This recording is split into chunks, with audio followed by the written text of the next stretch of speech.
سارا سال عزاداری کرتے ہو، لیکن یہ جو 8 ربیع الاول کی عزاداری، اس جلوس کا نام ہے، کیا نام ہے؟ چوب تعزیے کا جلوس۔ کبھی سوچا اسے چوب تعزیہ کیوں کہتے ہیں؟ ساروں کو پتا تھا کہ 12واں امام بدلہ لے گا، یہ 12ویں کے ڈر سے 11ویں پہ ظلم کر رہے تھے، اور انہیں 12ویں امام کا پتہ نہیں تھا کہ دنیا میں آ چکے ہیں کہ نہیں۔ میرا 11واں امام، یہ جس کے جنازے میں آئے، اسے 1 ربیع الاول کو زہر ملا۔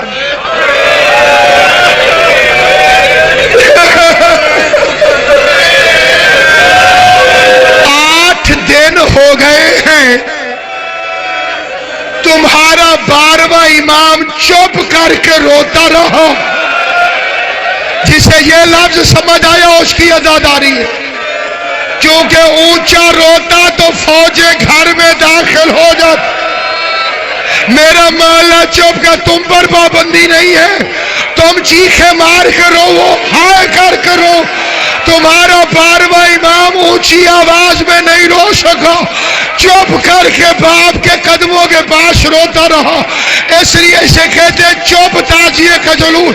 موسیٰ کاظم کو زہر دیا گیا، زین العابدین کو زہر دیا گیا، محمد باقر کو زہر دیا گیا، صادق اور کاظم کو زہر دیا گیا، رضا و تقی و نقی کو زہر دیا گیا، لیکن حسن عسکری وہ غریب ہے کہ ادھر ظالم نے زہر دیا، ادھر تعزیانے والے تعزیانہ اٹھا کے میرے 11ویں امام کی ہتھیلیوں پہ تعزیانوں کی بارش کرتے رہے۔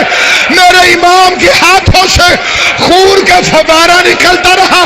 سب سے بڑا ظلم اس کتے نے یہ کیا کہ تیرے تڑپتے امام کے سامنے اس بے غیرت نے شراب پینا شروع کی۔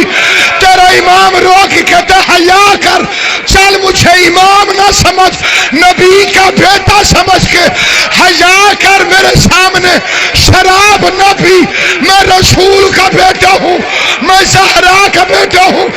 ظالم نہیں رکا، تعزیانے برستے رہے، 12واں چپ کر کے روتا رہا۔ کون سا شیعہ ہے جو ہائے نہیں کرے گا؟ 12واں چپ کر کے روتا رہا، بے غیرت تعزیانے مارتے رہے۔ یا حکیم چیخ پڑے بس کر کے دی مر گیا ہے، ہائے ہائے ہائے۔